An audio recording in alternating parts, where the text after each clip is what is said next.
Le sapin baumier, on le connaît tous, c'est vraiment l'arbre signature de nos forêts au Québec. Mais ce qu'on sait peut-être moins, c'est que chaque sapin vit au rythme d'un calendrier interne. Un calendrier qui lui dit quand se réveiller au printemps, quand grandir. C'est ça, la phénologie. Et la grande question, c'est est-ce que ce calendrier est en train de se dérégler? Ça nous amène à une interrogation qui a l'air toute simple, mais la réponse, vous allez voir, est vraiment surprenante. Avec les changements climatiques, nos saisons s'allongent. On a des printemps plus hâtifs, des automnes plus doux. Est-ce que ça veut dire que nos sapins en profitent pour pousser plus? Le contexte, on le voit bien. La nature démarre plus tôt au printemps et l'hiver semble arriver un peu plus tard chaque année. Alors la logique voudrait que, plus de temps pour grandir, ça donne des plus gros arbres, non? Plus de bois. Mais ce n'est pas si simple. La nature a ses propres règles du jeu. Alors, comment on fait pour savoir ce qui se passe vraiment?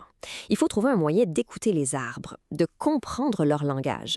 C'est exactement ce qu'une équipe de scientifiques d'ici a fait avec une expérience qui a duré pas moins de 12 ans. Voyons voir comment ils se sont pris.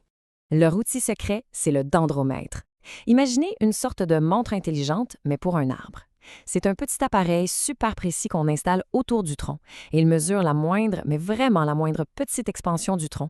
Ça nous dit quasiment en temps réel quand l'arbre grandit et à quelle vitesse il le fait. L'expérience en soi est assez simple, mais vraiment ingénieuse. Les chercheurs ont suivi 2 groupes de sapins. Le premier, le groupe témoin, on l'a laissé pousser tranquillement dans des conditions tout à fait normales. Pour le deuxième groupe, par contre, on a installé des câbles chauffants dans le sol, juste assez pour augmenter la température d'environ 4 degrés Celsius. En gros, on leur a donné un petit aperçu du climat du futur. Et c'est là que ça devient vraiment fascinant.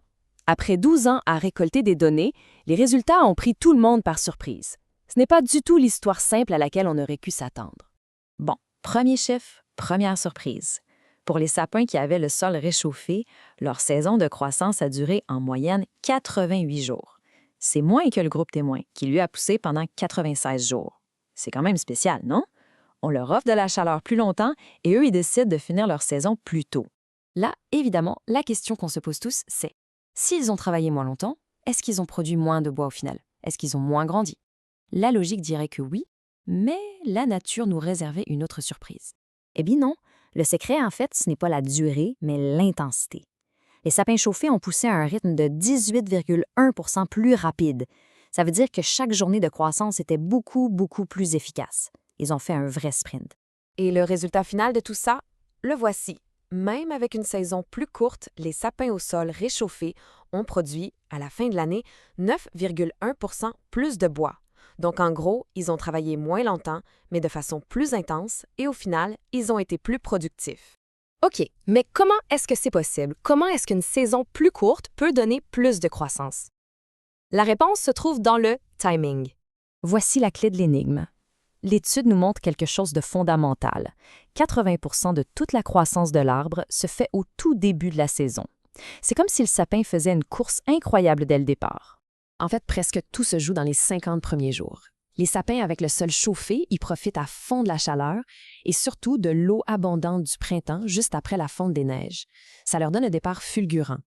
Ce qui se passe à la fin de l'été, finalement, c'est beaucoup moins important pour le résultat global. Bon, tout ça, c'est bien intéressant. Mais qu'est-ce que ça veut dire pour nous, pour l'avenir de nos forêts? Parce que ces découvertes, elles ont des implications bien réelles. Ce qu'il faut retenir, c'est que le réchauffement, c'est une médaille à 2 côtés. D'un côté, un sol plus chaud au printemps, quand il y a plein d'eau, c'est un vrai avantage pour la croissance. Mais de l'autre côté, cette même chaleur en plein été, quand ça devient plus sec, ça pourrait causer un gros stress pour les arbres. L'avenir de la forêt boréale, c'est donc bien plus complexe qu'une simple question de degrés de plus. Cette étude nous laisse donc avec une grande question pour l'avenir. Si tout se joue dans le sprint du printemps, qu'est-ce qui va arriver quand le marathon de l'été deviendra de plus en plus chaud et de plus en plus sec? La capacité de nos forêts à s'adapter à cette nouvelle réalité est l'un des plus grands défis écologiques des années à venir.